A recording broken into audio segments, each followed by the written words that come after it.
So, Jurassic World Dominion has finally hit theaters, and me and mom, her boyfriend, and some of my friends are actually about to go watch it. So, yeah, I'm not gonna show anything in the theater itself. I'll show like stuff before then, like going in line, meeting up with the guys, and also I'm so excited for this. The hype is real. I can't wait. And this is gonna be an experience. I'm very much excited about this. I've never done anything like I've never done like a proper vlog before. I think so. This will be interesting, but yeah, just stick with me and let's see what happens. Let's have an adventure. And here's my ride.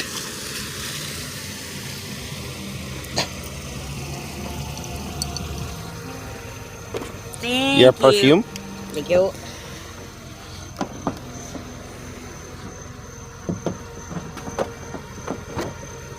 All right. Alright, I am now in the car with Mom and Troy. We are on our way to the theater. And here we are. We're at the theater. We at the AMC. Oh boy.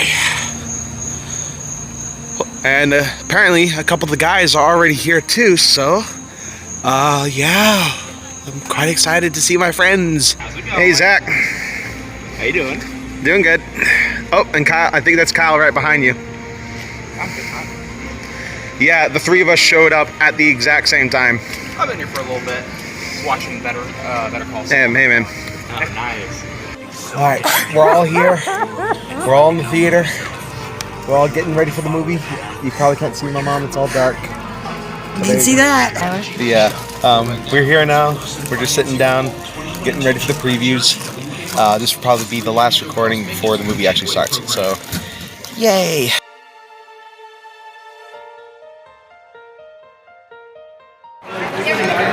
Alright, so we've just come back from watching Jurassic World Dominion.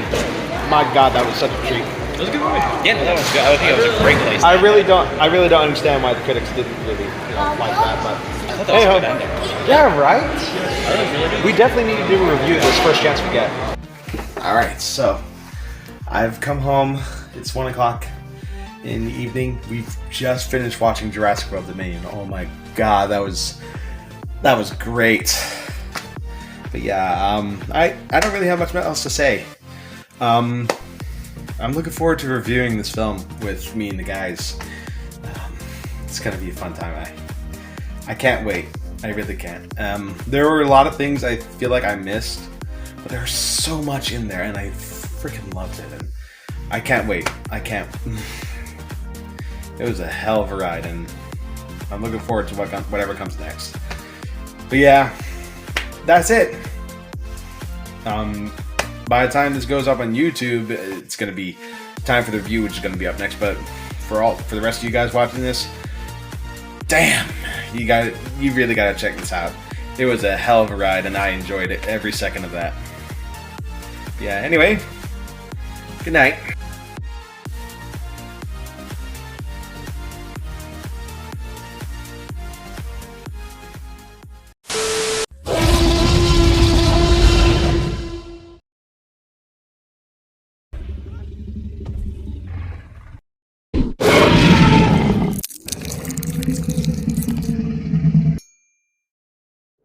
Hello, my co-highs. Hope you're doing well. I'm your host, Tyranno Senpai, and welcome to our review for Jurassic World Dominion. Yes, ours, because I am joined today by two special guests who've been on the channel here before, Kyle and Zach. Say hello, guys.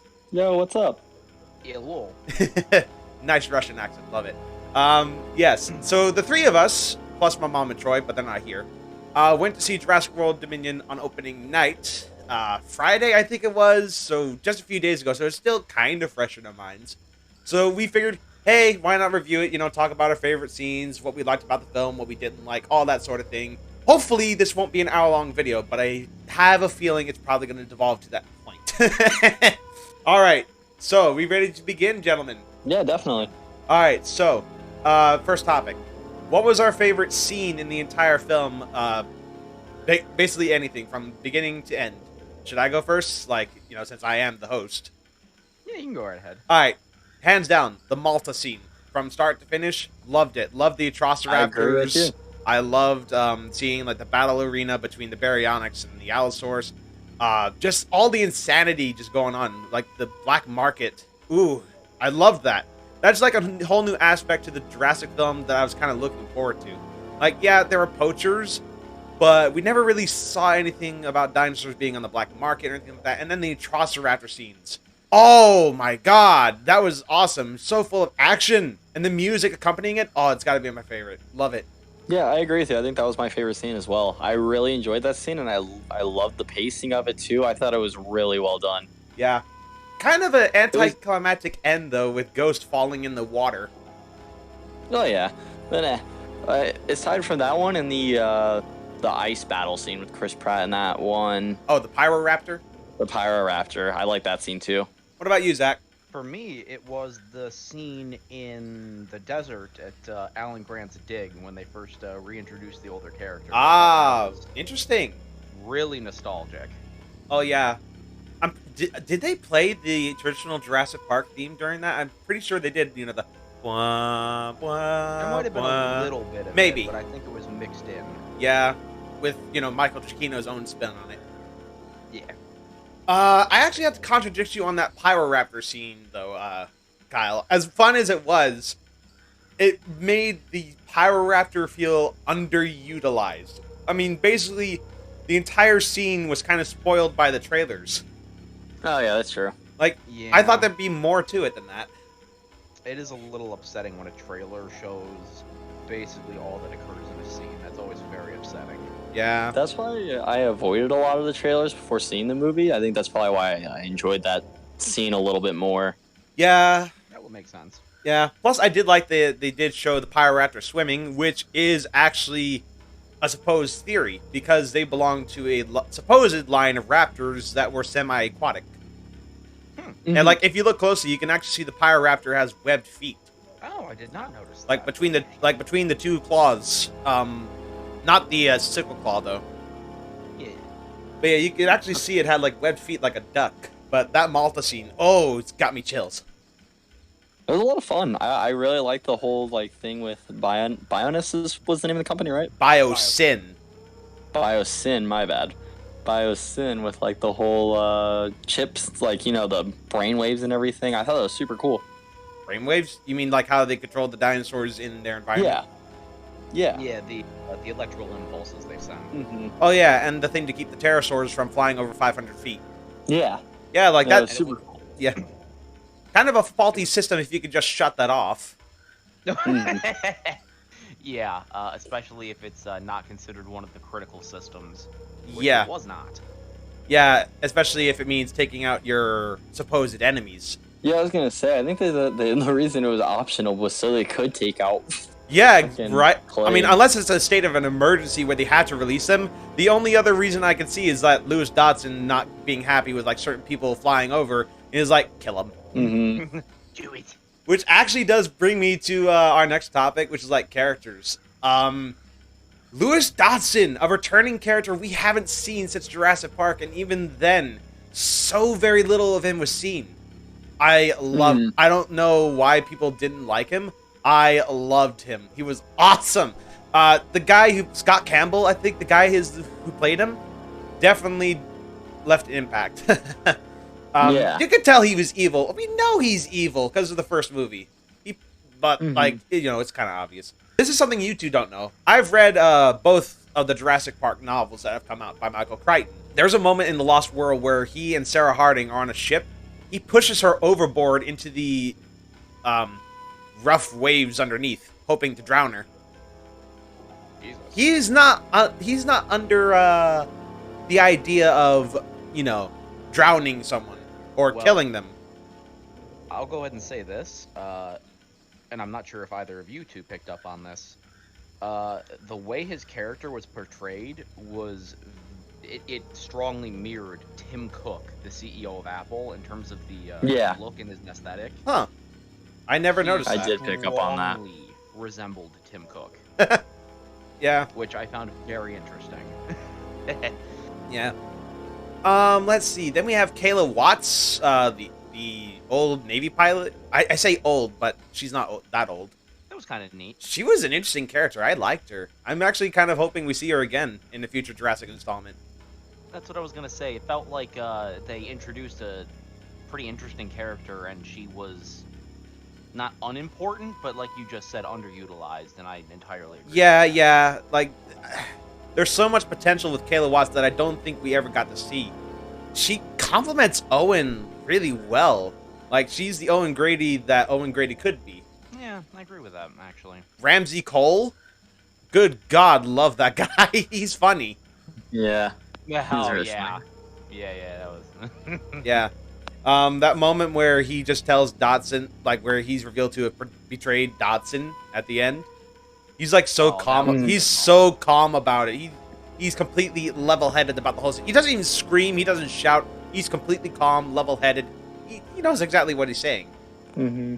And I think part of that is he knows what kind of person that Dodson is, but in that moment, what's he gonna do? Well, perhaps shove him into a dinosaur feeding pen? Well, yes, that's, That's always a possibility. Yeah, He's not below. above such He's things. not below manslaughter. Yes, obviously, but in that specific room, in that specific time, Yeah. he didn't have any options like that. No, I suppose not. Who's that character? Like, I don't think they called her by her name. I'm gonna look at this on the wiki. That woman from the black market that gave the poachers the Atrociraptors. Who was she? Oh, Santos. Who? Her last name is Santos. Soyona Santos. That's the name. Yeah. I don't think they ever called her by name in the film, though. They did call her Santos. I vividly remember that. Yeah. I do not remember her first name. I don't know if you two caught on this. I mean, I'm pretty sure Kyle did. This is the same woman from the 100. The TV show? Yeah. See, I never saw that. Oh, wow. Okay. I saw a little bit of it. I've seen her in other stuff. I did not catch on to that. I had no idea. Yeah. Anyway, moving on. What do we think of her as a character? Kind of underutilized again, even more so than Kayla and Ramsey. I agree, because, you know, they established there's this whole black market for dinosaurs, and they obviously moved through this city, and she's obviously a big player in it, but we've never heard of her before, and she's on screen for collectively maybe Just the 5 Malta minutes. Yeah. Yeah. And then she's arrested, and then she tags Owen for the Velociraptors, Yeah. and then nobody seems to ever say anything or address that she did that. Yeah, it's kind of open-ended with her. Maybe we could see her in another installment as well, where she like acts out revenge or whatever, or starts doing the black market business again or whatever. Well, it's worth mentioning that the wiki, which I don't know how they claim this, but they claim that her status is alive but incarcerated. Theoretically, she would go to prison after that scene. Yeah, but according to movie logic, don't people who are incarcerated sometimes escape? Yeah, and with her resources, I can see that as quite likely. But Yeah. Point being, they could very realistically bring her back. Yeah, I suppose not, but she would be an interesting villain. Just saying. I agree. I liked her involvement. It was neat seeing that she's like the ringleader for this whole underground black market. Yeah. Scott Hayes, he played as the poacher that we see get killed by the combination of The Carnotaurus and the Baryonyx. Yeah, With- that, I liked that. Yes, so did I. Because He did a really good job. Yeah. you kidnapped Beta, which I don't like you for that, but then you kidnapped a little girl. Yeah. It's one thing to kidnap come on. it's one thing to kidnap an animal. It's another to actually kidnap a living human. Or maybe And it's you the other did way it around. without hesitation. Yeah, right. Well, then again, Biosim probably paid through the butthole to get him to do that. Oh, absolutely, but I mean, Lewis Dodson was pretty much flouting money like it was no business. As long as they got the job done. Okay, returning cast member time. Who should we start with first? Legacy or the Jurassic World cast? I'll let you two I'd say decide that. Legacy. All right, Yeah, we'll Legacy. start with Legacy. All right. Just so we get this out of the way, Alan fucking Grant. That felt so satisfying. Yes, it did. that he was acknowledged at some point in the Jurassic World trilogy. And not just a cameo either. Yeah, Like he was actually a played pivotal character. Yep. That is something I really liked about this movie, was the fact that they were characters and not just cameos. Yeah, because in Fallen Kingdom, we kind of got dicked over with Ian Malcolm. Like, you see the trailer, and he's like, ooh, they're bringing back Ian Malcolm. He's in 2 minutes of the film, y'all. Calm down. And it's in a hearing that takes place elsewhere from... In the beginning and in the end. Movie. Yep. Yeah. It was neat seeing him, but, like... But come on, that's just tease. It's like Godzilla 2014. You're teasing us. Yeah. All right, so Ian Malcolm. Alan Grant was pretty cool. He just kind of felt right, you know, like he just kind of like settled back down into his Alan Grant persona. You know, Sam Neill. Oh my lord, he still nails it so perfectly. I don't know if you guys noticed this, but there are a couple of Easter eggs in the tent. There was a Velociraptor resonating chamber, like the one he saw in Jurassic Park 3 on his desk. Oh, I missed that. Of course, this is seen later, but there's also a photo of Alan and Ellie together on the desert, 30 years back. That was seen. The raptor claw that he liked to hold on to was hanging from one of the strings from the ceiling. Oh yeah, I forgot. Like he had a bunch of dinosaur teeth and claws hanging from the ceiling. Yeah, but I saw the claw and I remembered in the first Jurassic Park movie he played with that a lot. Yeah, until he dumped it. Oh, he did. He threw it back down on the jungle floor in Easel Nublar. Oh, okay, so not the same one, but that's still... But it's still an Easter egg. Yeah. I mean, because it's the raptor claw. Yeah. The one that he pulled on the kid in the beginning to traumatize him. Oh, yeah. He was probably... he was probably full of soiled britches after that, wouldn't he? Oh, yeah. Yeah. Alright, next. Ellie Sattler. I liked that she was introduced in a way that... she's independent, doing her own thing. She's not like just chilling with Alan Grant again. Like she's out doing her own different thing. Yeah, exactly. I mean, she was like doing lectures and things like that. Like I think back in Jurassic Park, she was just a student. Well, and the thing is, even that aside, she's doing her own. What was she researching? I think it was like environmental something. Environmental changes in like crops and things like that. Yeah, so she's not like just ecological doing dinosaurs. She is doing her own thing. Well, her thing was kind of like paleobotany back in the day, so I guess it's not too far of a stretch for her to be working on modern plants and agriculture and things like that. Absolutely. So it's not too far of a stretch. And I like that she was introduced before Alan Grant because. For me, it seems the logical choice would to have Alan Grant be the big thing and then have her kind of just following around after him, like in the first Jurassic Park movie. I like that they're both independent and introduced in very different ways. Yes, exactly. Also, Ellie Sattler, no longer married to Mark Degler. Best thing they could ever cleared up. That was a mistake they made in Jurassic Park 3. So glad they cleared that up. And I like that they didn't really force anything between the two characters. Like they still had chemistry. Feelings there. They still had chemistry, but it wasn't one of those. We're just gonna shove it down your throat like immediately. Yeah, exactly. Like you see, like literally the end. You see Alan and Ellie have their first kiss in like how long? 20 years, maybe. Yeah. Like so it had to that. It was done slowly and subtly. I liked it. Yeah. Fuck you, Mark Degler. You plot forwarding device. Yeah, Ellie Sattler was great. I felt like she slipped back into her role just as easily as Sam Neill did. What I say is just as good.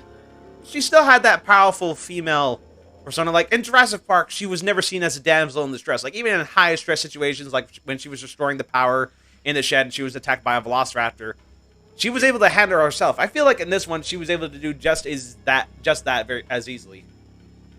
Oh yeah, with the locusts. Yes, example. smacking them with the wrench and the taser. Oh fuck yeah! I'm sure you two saw me during the whole movie. Every time those bugs were on screen, the thought of a locust the size of a dog, it's making me cringe right now. How about an eagle with the wing? How about a dragonfly with the wingspan of an eagle?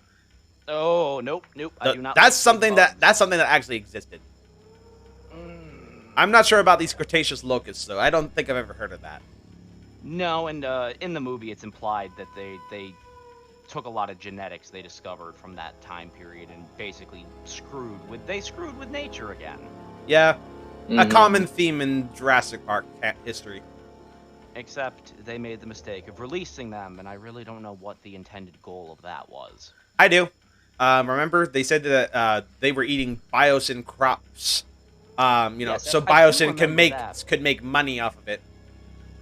But it seems odd that Henry Wu would have gone along with that if that was the end goal. I don't think they ultimately told him about it, though. I think they just kept him, out of the loop. That was their plan. That would make I mean, remember, Dodson is conniving. He's cunning. He's ridiculously suave. Yeah. But we digress. Ian Malcolm is back, and this time not for a cameo. He also played a very important role. I liked that as well. Other than being cucking Alan Grant every chance he gets. I mean, come on.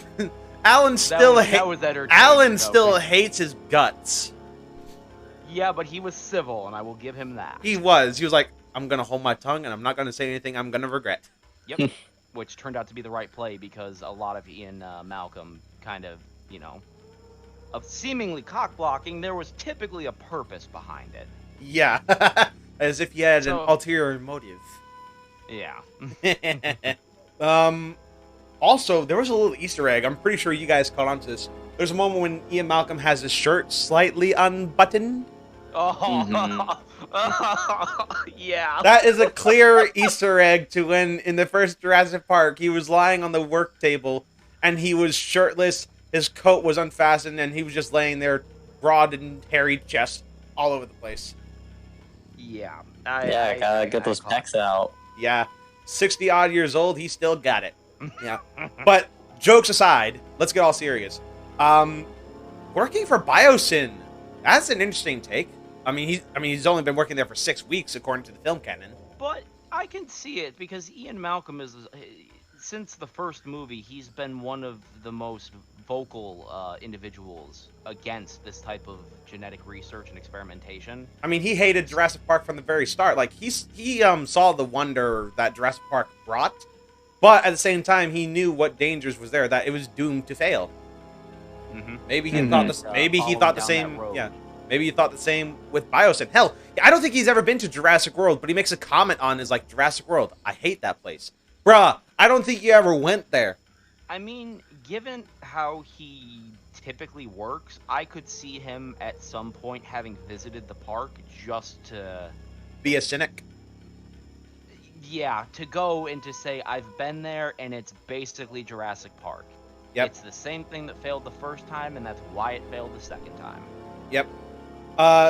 Speaking of being cynical, Ian Malcolm, is still the same old cynic as before. He's still, up on his chaos theory and things like that. Giving his lecture when we first see him, in some reason, I don't think that speech was meant to be empowering. I think that was supposed to be like a warning. I do as well, but all of the individuals that worked for Biosyn seemed to have their heads up their asses. Yeah, they were in terms of what they were actually doing. They were so full of themselves, just like the technicians at Jurassic Park. And everyone was so full of themselves. That's why it doesn't surprise me that he was working for Biosyn, because he has been talking about all of these experiments leading to the end of the world as we know it, or at least the end of humanity. And in this movie, they basically did come dangerously close to that point. Forget dinosaurs, these locusts have caused even more damage. And the damage that would have happened had they not been stopped when they were, would have billions of deaths worldwide. Yeah, it would have caused the extinction of all human life as we know it. Simply because they mixed prehistoric DNA with locusts that basically made them giant, almost impossible to kill. I mean, they lit them on fire. And let's not forget that they don't die. Yeah. They don't die the same rate other locusts do. That was another thing. They live longer and they still reproduce at the same rate. Exactly, and that was the big driving force of this. But yeah, the locusts. A lot of people don't like the locusts. Me personally, I thought it was a good plot device. It was a good way. It was a good way to get them into Biosyn and all that stuff. Plus, it shows us that dinosaurs aren't everything. They're not the driving force most of the time to what happens on planet Earth. And they ultimately, by themselves, don't represent. Honestly, even since Jurassic Park, the fact that they resurrected dinosaurs themselves didn't innately present a cataclysmic danger to humans. It was the potential That they of could. what was done to revive them.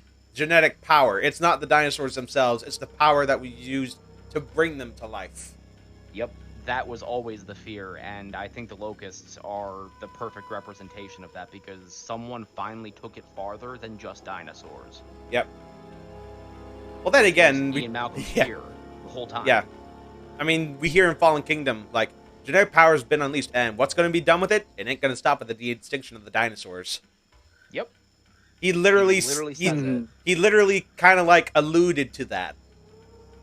And that's exactly what Biosyn wound up doing. But anyway, we talked about the Locust, but now let's actually talk about the Jurassic World cast, the returning guys. Owen Grady, still. He was Owen. what can I say? He hasn't changed at all. He's still Owen fucking Grady. He's still a badass on a motorbike running away from raptors. This time, not the Velociraptors, the Atrociraptors. Now that I'm thinking about it, it seems a tad wasteful to not see him working with Blue in this movie. Yeah, we'll talk about Blue when we get there, because we are going to talk about the dinosaurs themselves. But I'm amazed that Owen didn't really work with Blue all that much. Yeah. Like, you think he... Yeah. What do you think, Kyle? Like, Owen was just Owen, or do you have a little more depth to that?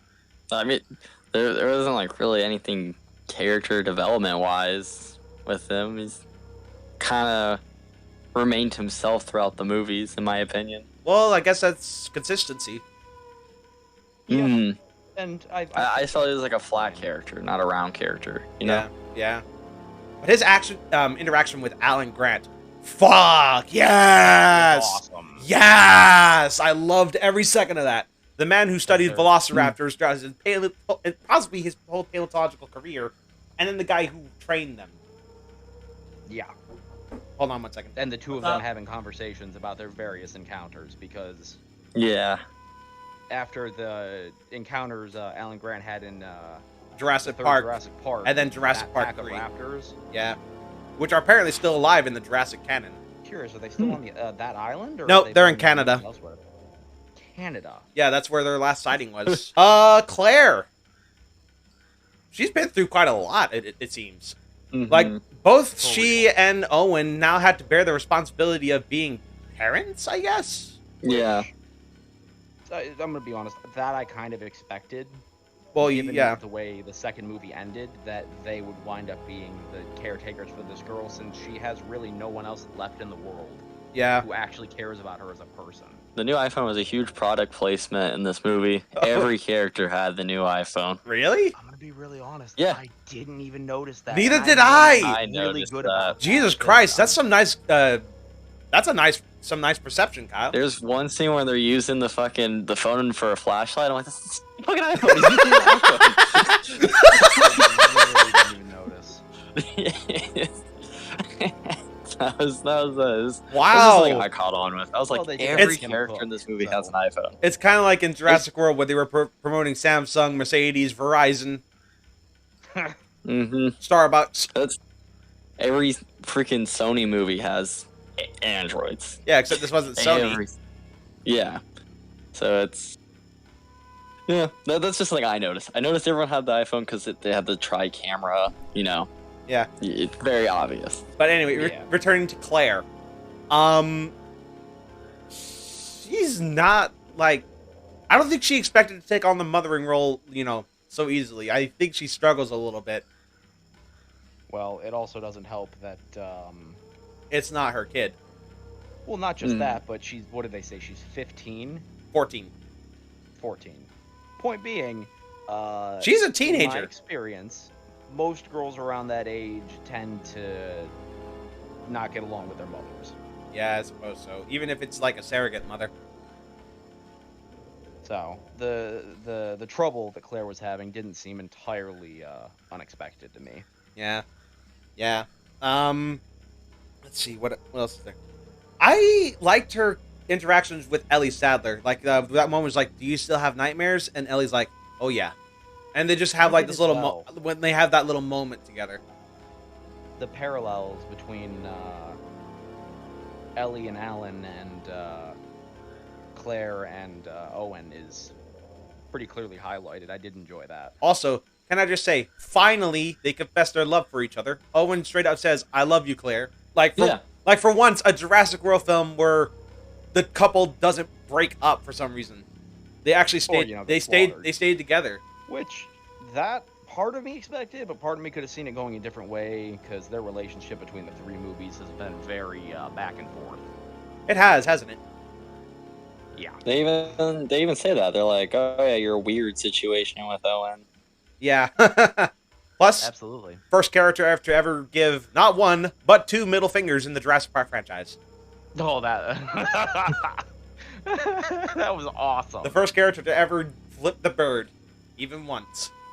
Oh, that was awesome. I love that. Very fitting for a 14-year-old. And it was done in such a sarcastic, smart-ass way. Exactly. Exactly. It was great. Also, finding out that she's not a clone. Well, she is technically, but was actually impregnated. Like parthenogenesis, asexual reproduction. Mm-hmm. Like that's how she was born. Lockwood didn't clone her. Her mother did. Because she had a terminal genetic illness that she made her daughter, Maisie, immune to. I did like the explanation of that story because the implication that Lockwood missed his daughter and cloned her was kind of stupid. Well, it wasn't so much stupid as it was worrying. Define. To hear that there was more to it than he missed his daughter and instead of cloning dinosaurs, cloned her. And, yeah. She wanted her own daughter, and that was just the way that she went about doing it. Yeah. Dr. Wu. Now that was an interesting character arc. Well, it was a cool character. I thought he was cool. I mean, the last 2 films, he's been kind of like... I wouldn't say he was evil. More like he was just trying to do his own research. I wouldn't even consider him being a dick. He's just doing what he's trying to do. It's not a safe thing he's doing. It's never been. But he's just trying to go forward with his research. I mean, he's done making hybrids. That's out the window now. But well, it feels like in the previous 2 movies, he was doing questionable things, like making the Indominus and then the Indoraptor and testing Raptor's intelligence. But he was letting the end justify the means, and obviously the goal was his research, but he was doing questionable things in order to continue getting funding for his research. Yep. And that's what ultimately brought him to Biosyn. He initially did it in this movie, but began to realize that he had crossed the line. Yep. With the locusts. Yeah. He had quite the redemption arc. I didn't expect him to turn around like that. I was expecting him to have been eaten alive. I told you guys countless times before this movie came out.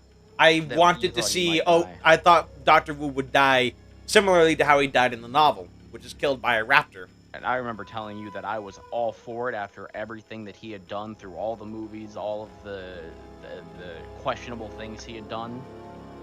Yeah. But the way they approached him in this movie left me feeling very happy that he had a chance to redeem himself. Oh, yeah. And he didn't waste that chance either.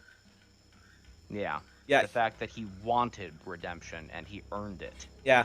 And, you could already tell he was at the end of his rope when you first see him. He's fucking done. His hair's grown out. He's not wearing a lab coat. He's wearing a cardigan. He looks unprofessional. He was wrecked. Yeah, it wasn't even unprofessional. He looked like he wasn't sleeping and was, ill.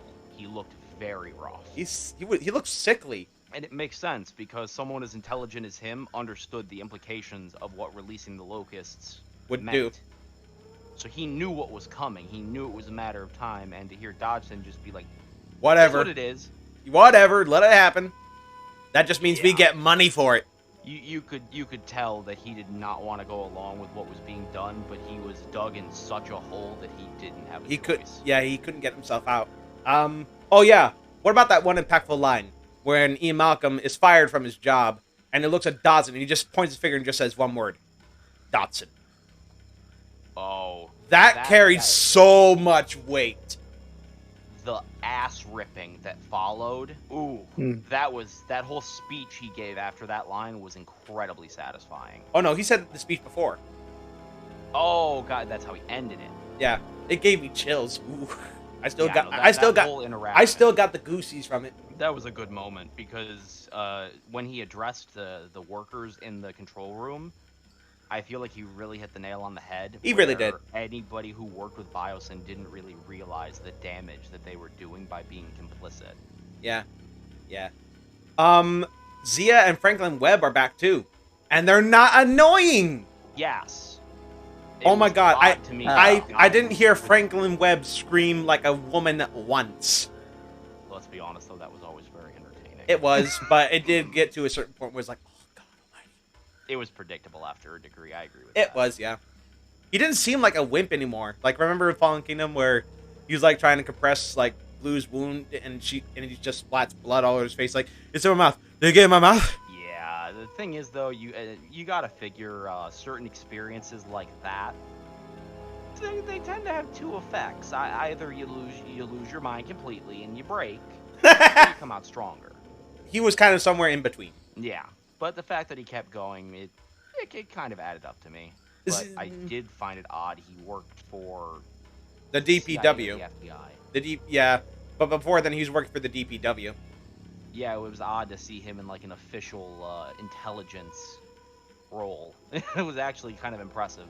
Yeah, but I guess kind of predictable because he's a computer whiz. And he has a lot of experience with the animals that he's now responsible for tracking. Yeah, and then we have Zia. She was barely in this, so I can't really pass judgment. She basically seemed like her old self. It did feel like she was kind of sidelined. Throwaway. Like she was kind of sidelined. Yeah, because again, we saw some more into him and what he's doing, but her, like, we see her in that one scene and then never again. It was nice that she was there, but you know, maybe show that she. Honestly, I could have seen her working for Biosyn. Being entirely honest. Ooh, that's yeah, Zia Rodriguez. Simply because she is good with the medical aspect of dinosaurs, and given Biosyn now has a sanctuary full of them, it would have made sense to me for her to work there in some capacity at least. Yeah. I think that pretty much does it for the characters. I mean, we could talk about Barry coming back and now working for a French intelligence agency, but what really can we say? It was just a little cameo. Yeah, and honestly, he was never... He never really came back after arresting Santos. Well, and it's not even that. It's in the original Jurassic World, he played a role, but it wasn't like a super critical role. Like, he was there for a few scenes, but it's not like Claire or Owen where they're like the main characters. Yeah, exactly. So it's nice to see him, but it's one of those like, oh, he's still around, okay. Yep. Alright, so I think we're done with characters. Alright, now I think we should move on to favorite dinosaur. As in design, moments, whatever hit you the most.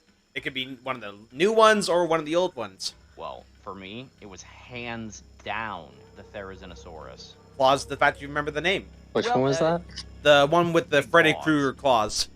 Yeah. Yeah, that was my favorite. I agree with Zach.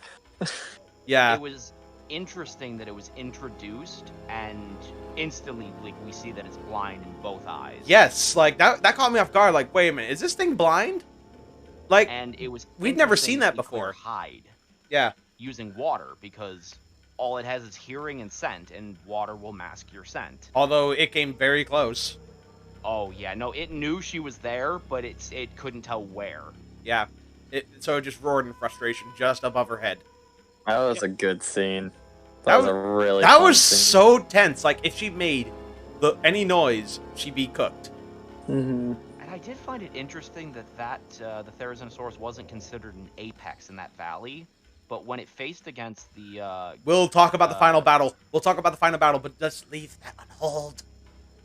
But it was just odd that it wasn't considered to be an apex. Because of the fact that it had, like, these sickle claws on its hands. Well, that combined with its general size, it seemed like a worthy... opponent. Yeah. Yeah, I found that interesting. Well, maybe it's because it was blind that it kind of hindered that title. Yeah, that's probably... Unless there was more than one... What I've been thinking as well. Unless there's more than one Therizinosaurus in the valley. Oh God. and that just happens to be only one of them. Regardless, that was definitely my favorite. I don't know. I feel like for me, it's the Atrociraptors. Oh yeah. They Like, were pretty interesting. I just got that Malta scene in my mind. I could watch that scene on repeat. As much of a throwaway scene as the Pyroraptor was, the design I found very satisfying. Oh, for the Pyroraptor. For the Pyroraptor, compared to the Atrociraptors, which They looked like as good the as those scenes yeah. were, it struck me as it's like the Raptor Squad on Jurassic World, except they're trained with They're the evil. same means that the Indoraptor was trained with. So it seems Oh yeah, but like without a combination rehash. without the buzzer though. It was just a Yeah. point line. I don't know. I feel like the Indoraptor's training was more effective because it wouldn't attack unless you hit the trigger. Yeah, no, there was definitely. It's like, all right, them. But then he's waiting. He's like, tell me when. With the Atrociraptors, you just point the light and they go. It's like, well, what if I pointed at a person accidentally? Yeah, that seems. There's You have to. logically you'd want a way yeah. to cancel it. Yeah. I like the designs of the Atrociraptors. Ghost looked like the JP3 female raptors, just with the red eye. The others very much look like the Lost World raptors from the second movie, which is why I love them. We have Ghost, Panthera, Red, and Tiger. That's the one, not Leo. Tiger. I can see it. How could I forget that? It's the one that literally looks like a Lost World male raptor. I think I like Red, even though like he was kind of like put back in his crate. Yeah, I agree. Okay, apparently, and you probably know this, Tyler. Go ahead. Because I'm still on the wiki. According to the Dino Tracker of the DPW, it has been revealed that the Atrociraptors have DNA from the Velociraptors from Elasorna. Yep, I knew that. Their colors. I knew that. And would also explain why they're 3 times their actual size. Because it's the impure. Okay. As fun as this is, I think we want to talk about the dinosaur everyone wants to know about. The Giganotosaurus. Underused and understated. I thought it would have had a more impactful role as the biggest apex predator the world has ever seen. I feel like Rexy still overshadowed the Giga, which I don't necessarily have a problem with Rexy being the more prevalent, but it seems kind of a throwaway for the Giga. I mean, the rivalry between Rexy and Giga, like, it goes back 65 million years ago with the prologue. I don't know if either of you two have seen it. I know Kyle has because he watched my reaction to it. I don't know if you have, though. But I believe it sets up the bitter rivalry between the two of them because those two had their ancestors battle off against each other with the Giga coming out on top. Didn't the T-Rex get like actually curb stomped In the prologue? In In the prologue? Oh yeah, she got wrecked.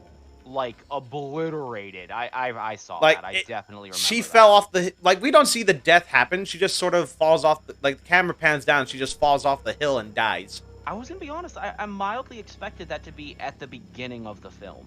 It was supposed to be. It was the original first 5 minutes of the movie. I know, but I was surprised that that's not actually how it went in theaters. Yeah, me too. I mean, an additional 5 minutes for a 2 hour and 20-minute runtime doesn't make that much of a difference. Yeah, I agree.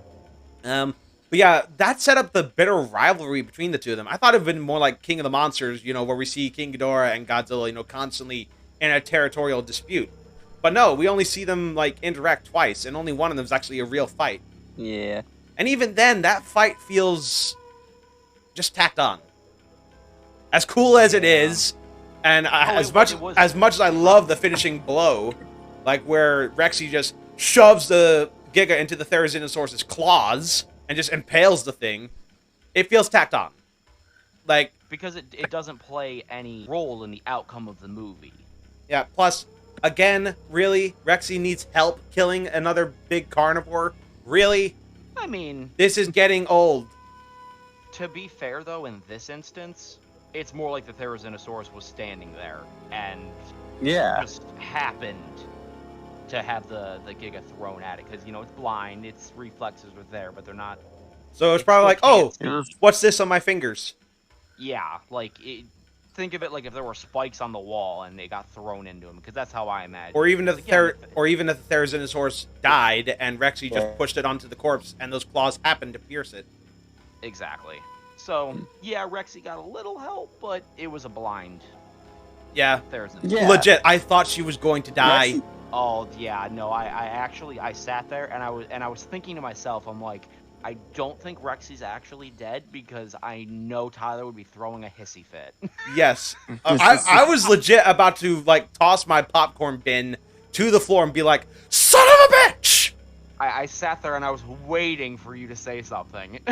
No, because I was, like, sitting in my seat and, like, Bro, holding on the edge. I was like, please don't die, please don't die, please don't be dead, please just be faking it. I was so sad when my popcorn fell over on the floor. I lost a good chunk of my popcorn in that movie. I was so sad. I spent fucking $12 on this shit and it's on the floor. I fell. Yeah, that was pretty good. That was pretty good. Bucket. That's just that reminded me of. Yeah. Yeah. But, yeah, Rexy, yeah, she kind of passed out for a little bit, but she wasn't dead. Which I liked, because let's be honest, if, like, the original T-Rex The one we've known since 1993. died, I would have been very upset. Like- Just because that's the OG. Yeah, you don't fuck with Rexy. Like, it's one thing for Yeah. a different Rex. Who would want to fuck Rexy? Well, it depends on what. It depends on what you mean. Who would want to do something like that? Fucking do something like that. Also, apparently, Rexy's not the only one of her kind. There are 2 other T-Rexes in the Biosyn Sanctuary that we later learn. And I was like, hold on, wait, where do these 2 come from? And then I remembered, oh wait, Biosyn got dinosaurs from Isla Sorna, so that's probably where these 2 females came from. Yes, I did check; they were female. After the fact, though. Yeah, I did confirm these 2 other T-Rexes we see with Rexy are in fact female. So, Well- no bull T-Rex again. Well, given that they all, in theory, they can still reproduce, correct? Because they're still from the original Jurassic. I don't know. Maybe these are from a younger generation that can't do it anymore. Rexy, she is part of that first generation. She might be able to. Yeah, because they still have the gender switching genes from the tree frogs. Or Although, I think it'd be weird if Rexy suddenly like grew a penis. well, I don't think about it in that aspect. But yeah. I'd be pogging out. Okay. I see some Yeah. T-Rex monster cock grow out. Like, Oh my god. Yeah, we could have just impaled the Giga on that. Oh no. The Giga would have got fucked, literally, bro. Okay. This is quickly Okay. devolving. Yes. Let's reel it in. Reel it in. But yeah. Amazingly, I thought the Giga would actually kill a person. The entire time it was on screen, never killed a thing. Yeah, in hindsight, that does feel a touch underwhelming. Like, it's supposed to be the main big bad dinosaur, right? Where the fuck are the human deaths? it still felt to me like the Therizinosaurus was a bigger, Threat. like, bigger threat. Oh, can we also talk about how the fact that it's apparently immune to fire, immune to darts, immune to being shanked in the face, and tasers? The Giga? That's Yeah. cool. It spat fire like a dragon after it had Okay, like a torch that- thrown in its mouth. that was entertaining. I thought it was cool. I thought it was badass. I was like, it's burning from the inside out. It should be dead. Yeah. How is it still alive?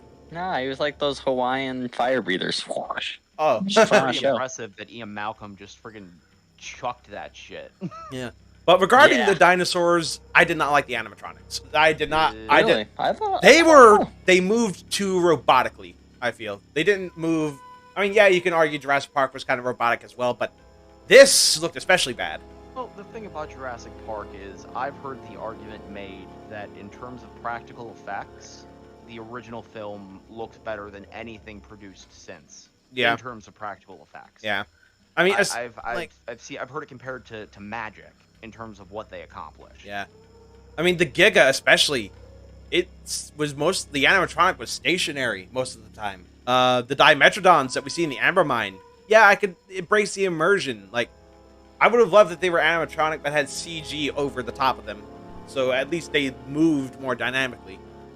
Yeah. Like they I could do cut- they remember could- them They sticking could out, cover up those mistakes that you would see on an animatronic. which is surprising they didn't touch them up because I did not realize that they were animatronic, but in hindsight, they did stick out like a sore thumb, and at the time I couldn't place why that was. The baby Nasutoceratops, as Yeah. cute as it is, it could have used work. Yeah, just the touch. Yeah. Yeah, the entire time the baby Triceratops was seen on screen, not once was it CGI. It was all puppet. That innately isn't bad, but No, I guess not. none of them ever moved. They were always just laying complacent at any given time. Yeah, that's kind of why, you know, the animatronic kind of doesn't work, because it's just sitting there doing no.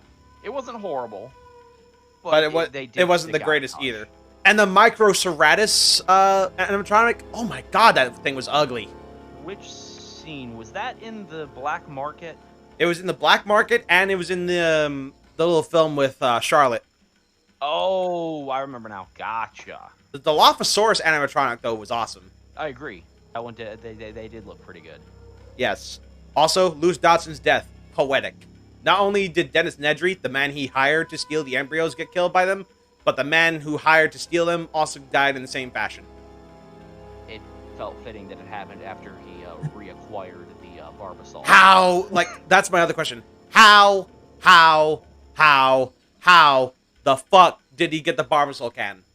Well, that doesn't particularly surprise me, because you do have to figure Ela Nublar was evacuated initially, and it seems very likely that since Dodson was willing to pay Nedry to acquire those, that he'd be able to find someone else willing to go to the island now that everybody's off the island. Yeah, but I didn't think he was expecting a storm either.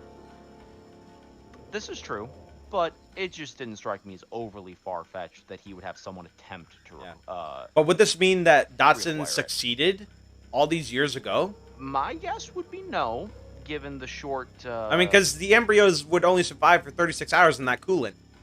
Exactly, but... So unless he had a spare set of coolants, those embryos are fried. And all that... And again, I'm merely expanding headcanon. It was, you know, the things you tell yourself to fill in the story. Yeah. And then that cryo can would just be a collector's piece, really.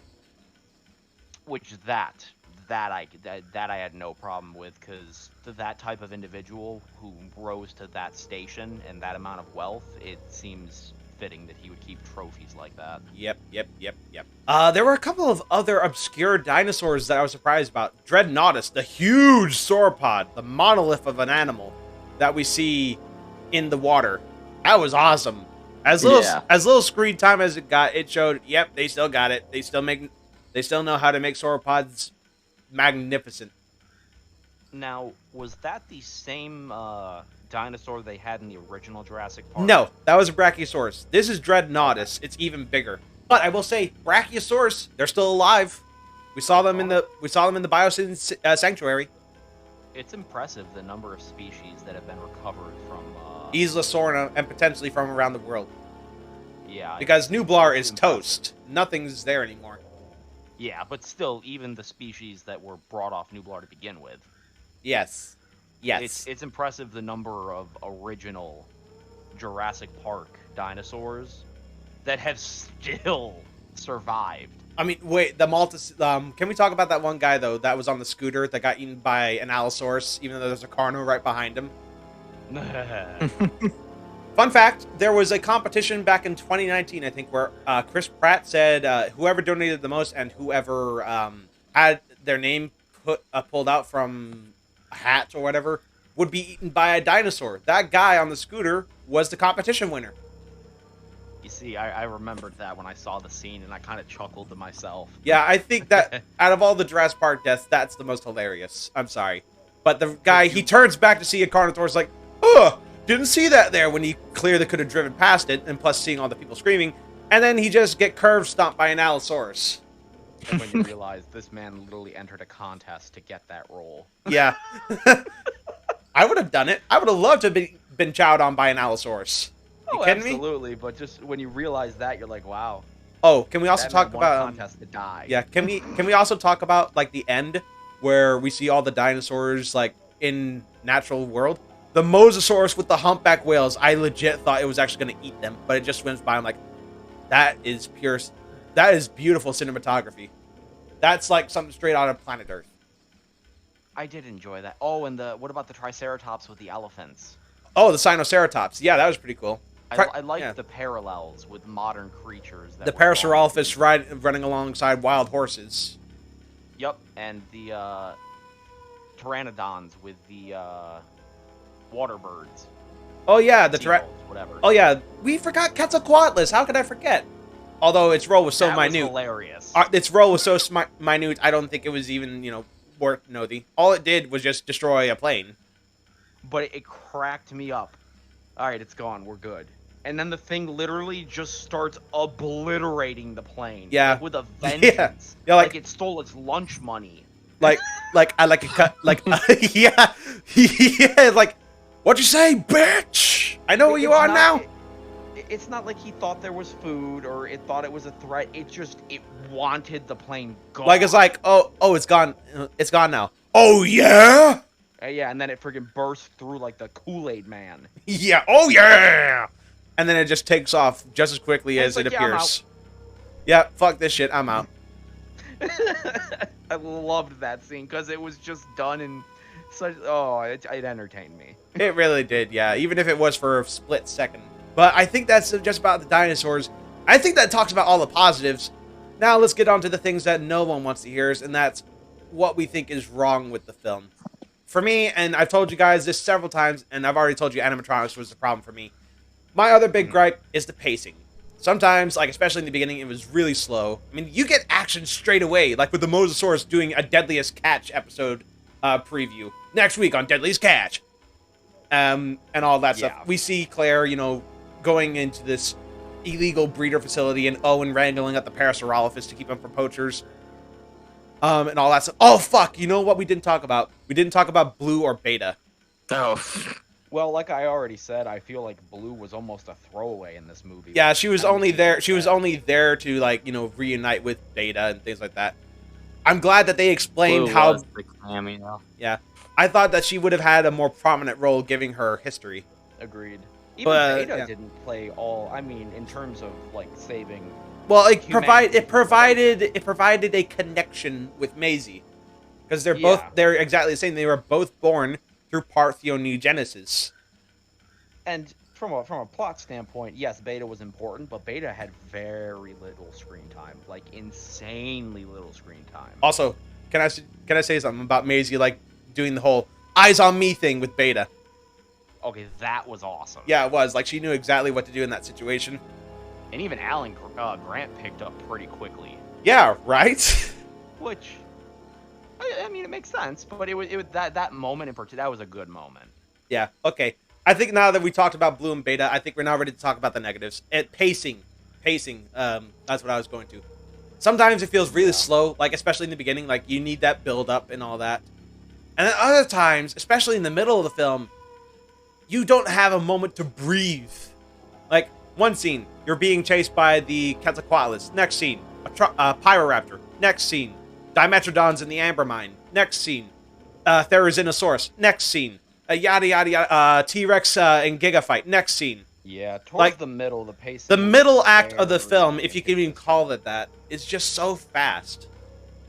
But in the beginning, I feel like the beginning started very quickly with a lot of like dinosaur scenes, and then there was a lot of necessary plot with Maisie and what's going on at Biosyn, and then they go to Biosyn, but then Owen and Claire are going to Malta.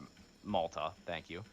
And the back and forth between the different characters before they're all together typically came off as pretty slow. Yeah. But once it sped up, it didn't stop. Yeah, you didn't have a chance to breathe. Like, okay, now we're going to get a bit exhibition. Oh, wait, nope. Another dino chase scene. It's like Jurassic Park 3. Yeah, and it's not necessarily a It's not a terrible thing, but it's something that not a whole lot of people can enjoy. Yeah, it stuck out. Yeah. For me, there has to be middle ground. Like, a slow build-up and then a payoff. Yeah, and a slow scene every once in a while doesn't hurt.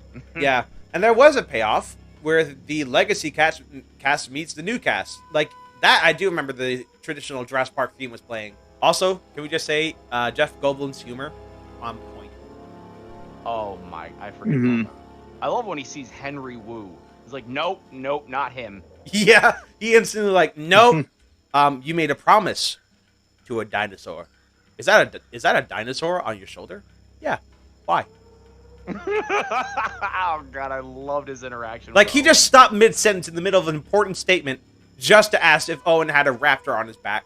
Yeah, that was funny. That was entertaining. But I love Jeff. that was just, you know, pacing. I felt like with better pacing, and if the animatronics were, you know, better looking, hell, even if they were traced over with CGI, I think it would have made for a better film.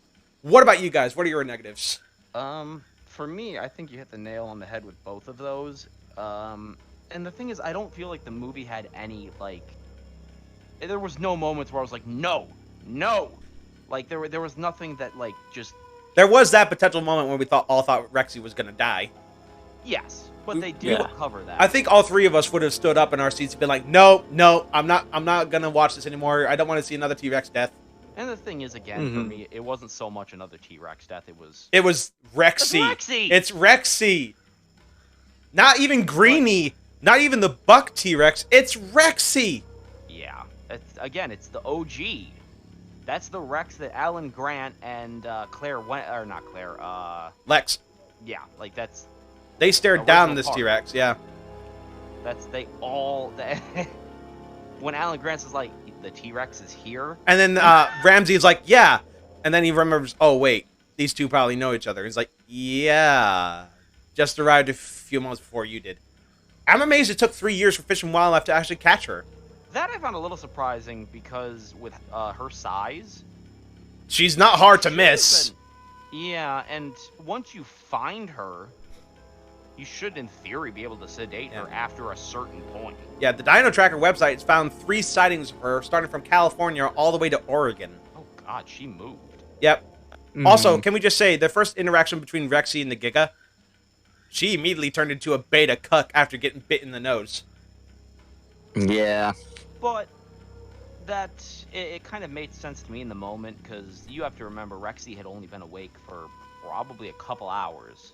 Yeah, and she's all groggy. And she woke up in a new area. Also, this is something that me and Kyle have experienced when playing the Isle, and it's something you will inevitably experience. Contesting for food. If it's bigger than you, if there's more than one of them, it's best to back down. Yeah. And it's something that it's something I had to learn the hard way. Yeah, Rexy picked up pretty quickly. It's been here longer. I just got here. I don't really know where I am. I'm fucking tired. I'm not really looking to pick a fight over a deer. Yeah. So as much as I would have liked to have seen more interaction between the two of them, I'm like, yeah, I guess it makes sense that she'd bug her off if she knew she didn't want to fight. At least in that one moment, it made sense. Yeah. Any other negatives that we should bring up? I think we hit them all. So just pacing and animatronics. That's the real issue. Because a lot of people have found other issues. I read one critic review. Are you ready to hear this? They gave it 1 star for, and I quote, "Couldn't find the keys to my car, so I couldn't watch the film." That is a critic review. I'm sorry that. I'm sorry. What? I'm sorry. What? It's not the movie's damn fault. You couldn't start your damn car. Well, for me, and mind you, I'm somewhat of a passive fan to the franchise. I felt it was a fitting end to the Jurassic World trilogy. I'll be real. Overall, yeah, I'll be real. Like I said, I don't think anything really stuck out as overtly bad. Yeah, I'll be real though. It's not Jurassic Park, and that's the big gripe everyone's saying. It's not Jurassic Park, bruh. Every sequel to the Jurassic Park franchise isn't Jurassic Park. What do you want? Yeah, it's never gonna be Jurassic Park. It can't be Jurassic. It was a step above Fallen Kingdom, though. That can be said. Oh, it was way better than Fallen King. And that's one of my favorite films, too. So, what would we rate Jurassic World Dominion out of 5? 5. Really? 5 out of 5? Oh, no. I was. Oh, you're contemplating. I was like, my question was going to be out of how many, but you got it. I would probably say, let's say 4.5, around there. Yeah. I'd say 4.5 too. What about you, Kyle? I'd say 3.5. 3.5. Okay, so that averages out to what? 4? No, let's go with 4. Yeah. Yeah, we'll go with the 4. It's a good film, but it's not perfect. Yeah, it's. Yeah, that's how I felt. There are some movies that you walk out of and you're like, oh my god, that was it was a masterpiece. It was perfect. For me, that was Lost World. Like as a child. Yeah. Lost World will always be my favorite. Unhappy. Yeah. I walked out overall pretty happy with what I experienced. I didn't walk out disappointed. I was satisfied with it. And again, knowing it's the end of this trilogy, I felt pretty content with how it ended. Yes.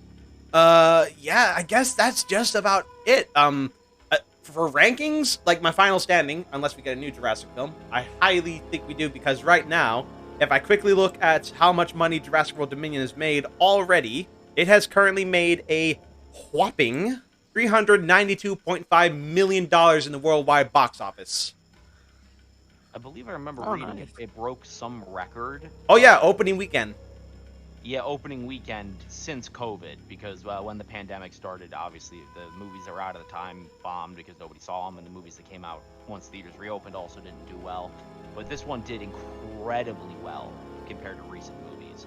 Now, you want to know what Godzilla vs. Kong's box office was opening weekend? 32.2 million in domestic opening weekend. That's it? That's it. Tailed a pandemic best opening over the weekends, over Friday, Saturday, and Sunday. Very low. And Jurassic World's made more than that. Critics say this movie sucks, but after reading that one particular review, I don't trust what they say. I don't even trust the numbers. I generally don't trust critics anymore anyway. In my experience, modern movie and TV critics they've come to expect too much. Yep. Overall, I thoroughly enjoyed the film. For you guys watching this, if you actually did watch this and you haven't, you just had the whole movie spoiled for you. So sorry. Well, yeah, put a movie Probably should have spoiler. stopped a lot earlier in the video. I'm probably gonna make note of that in the very beginning, or just put it on the video title. Spoiler. I'd probably do both just to be safe. Yeah. Never want to be that person. Nope. But yeah, that's pretty much it. Until we get more Jurassic World content. My final standing on the films is Lost World first, Dominion second, Fallen Kingdom third, Jurassic Park fourth, Jurassic World fifth, and Jurassic Park 3 at the very bottom at sixth. Sounds about right to me, personally. Yeah. So, for my personal recommendation to you guys, if you haven't watched it yet and you just had the movie spoiled, well, what's the point now? I'd say go watch it. Like, seriously, it's worth a rewatch. My mom and I have already discussed that. Like, there's already pre-order for a 6-movie pack for Jurassic World DVD set. It's already there. It's like, yeah, I'm probably gonna get that. Even if you don't see it in theaters, it's definitely worth watching once it comes out. And it's especially worth a rewatch. There were so many Easter eggs I missed. There's apparently Camp Cretaceous content in there that I missed. Huh. Never saw it, but I guess that's why I gotta watch it a second time. But overall, a thoroughly good watch. I can't see why the critics hated it so much, but then again, critics will say anything just to get attention. They hate everything. They hate everything. Yeah. But anyway, I think that is where we're going to wrap it up. I have so much editing to do now that I'm looking at the clock. No! Yeah. All right. But anyway, thank you all for joining me again. It was nice having Zach and Kyle back on the channel. I'm pretty sure we'd all love to, like, do this sort of thing again. Not necessarily a review, but like a collaboration. Like, because The Isle is actually going to be having a skin update pretty soon. And I'm pretty sure all three of us want to be a part of that. Absolutely. Yeah, so I guess all three of us will be crossing paths again here on YouTube. But if you enjoyed today's video and you want to see more content, leave a like, subscribe today, hit that notification bell so you don't miss anything new. Link to the Discord, my Twitch, Kyle's YouTube, and Zach's, even though it's very small, in the description down below. And until next time, this is Tyranno Senpai, Dabu333, and Wolf Noise signing off. Peace. Peace. Alrighty then, take care now. Bye-bye then.